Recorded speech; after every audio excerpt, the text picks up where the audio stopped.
So Yama tells us there are two types of joy. One is the joy of the senses, which includes everything that we may derive from the perceivable world. It's not just sensory like eating chocolate. It is the joy of the senses, everything, even status in the world, recognition, relationships, and so on and so on. Everything that we can derive from the perceivable world. And the other type of joy is the joy of the spirit.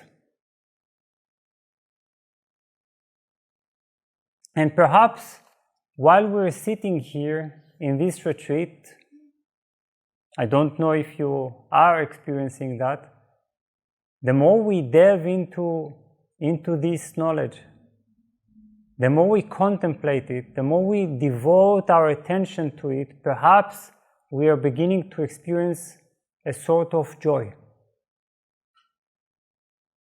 It is a very different type of joy than that of the world. It has a different fragrance, and the more we ripen, the more we come to realize that this is the only joy that really satisfies, quenches the thirst of the soul. Otherwise, this is the wisdom of Nachiketa. He sees that all those joys, they leave you dissatisfied. Now, if you are ignorant, then you are unaware of the obvious reality. It is so obvious, isn't it obvious that all of our earthly experiences of joy are accompanied, are followed by a persistent sense of dissatisfaction? As if there is some kind of restlessness or thirst that never really become quenched, even in those happy times. There is this thirst, underlying thirst. It's really, the word is thirst. So Yama doesn't say that there is no joy in the world, in the perceivable world. Of course, he recognizes joy. We recognize joy. Only he says that it is not ever abiding. It is not perennial. It is not unchanging. It is a very annoying type of joy that always comes with its opposite. We have a romantic relationship. The relationship brings us beauty and sensuality and the sense of togetherness, but it also becomes hell. It can be hellish sometimes. It can be filled with anger, with tension, with control, dominance, power plays. It can be actually quite ugly sometimes. Sometimes perhaps you even wonder, is this love? And in the pop songs, this is love, yes. Love is that strange mixture of love-hate, of tension, control, of sensuality and alienation and longing and heartbreak. This is love. It's the drama of love. Surely not what the Katha Upanishad means when it speaks of the Lord of Love, right? So we experience this relationship, and we can't accept that it is this type of changing joy. We want it to be a perennial joy. And then we make it even more hellish, right? Because then we try to fix this joy in the relationship, to make it unchanging, and then we create another, and we add another layer of fighting, war. And this is so ironic, because we fight to make it only love, or we fight to make it only joyful. It must be love. We must now experience this joy. And so then here it becomes split again. We become aggressive in our fight for love, you see? You will love me now, and I will love you now. And that will be pure love, unconditional. So, or else, so we have this also in everywhere in life. We have it in our sexuality. Sexuality can be amazing. It can produce in us extraordinary sensations, and it can also become hellish. It can be a war zone. It can be disappointing, frustrating. We can have it in our successful careers. The more successful we become, the more restless and terrified we are, right?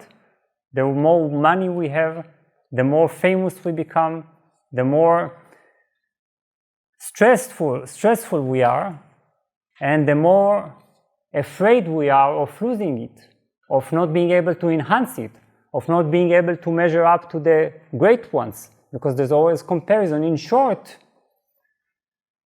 this leaves us, even those who have succeeded greatly in life, are deeply restless and disappointed.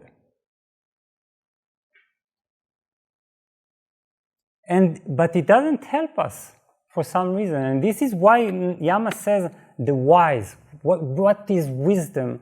Wisdom is finally getting it. You see? That you don't need to keep realizing this and being shocked by it. The thing is that we suppress this reality. We don't want to know that. We are too afraid of this disillusionment, because it feels like it's going to lead us to depression. To really say, yes, relationships are not about love. They are a strange mixture of love and hate, control and longing. They sometimes echo the presence of love. Mostly they don't. And this is what human relationships are. So this is what they are.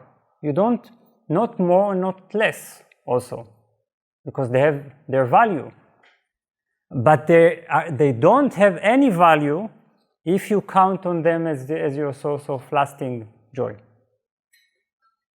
Then, astonishingly, you become miserable.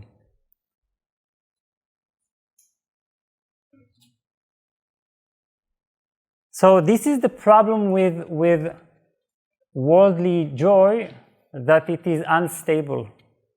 And it cannot become stabilized no matter how much you try. And God, we try. We do our best. We fight for it. Some fight until they breathe their last.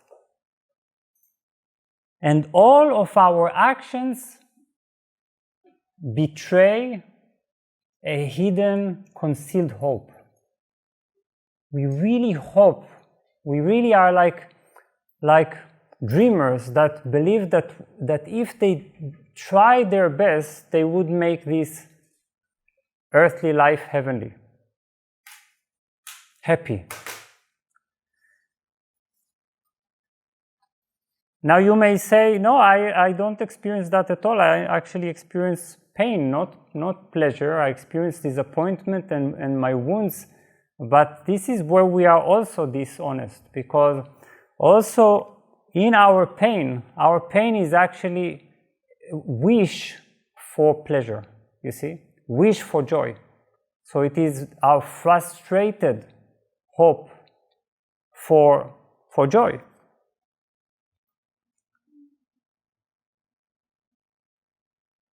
So we are driven all day long by this wish, and we waste so much energy on it and still it always ends up in frustration. How can we not get this simple reality? Now that's the astonishing thing about spiritual joy, which we share, I hope, here, is that this is a very interesting type of joy because it is the result of letting go of our dependency on the unstable joy. Do you understand?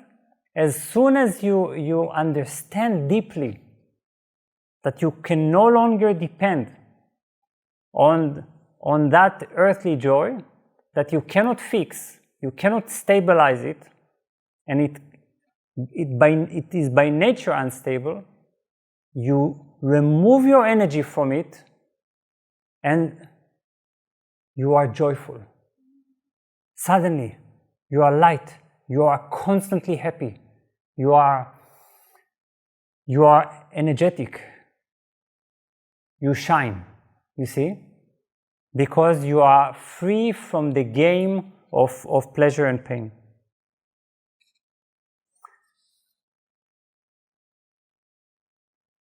So by very determining that it is the time for me to search for that perennial joy, that joy that has no opposite, because in this joy of the spirit there is no contradiction, because it is all about leaving behind the pair of opposites of pleasure and pain. That is already the beginning of joy.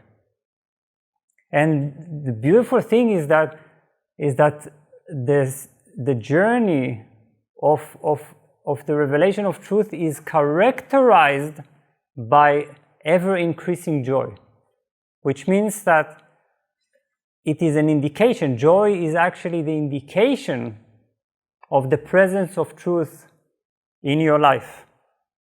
If you feel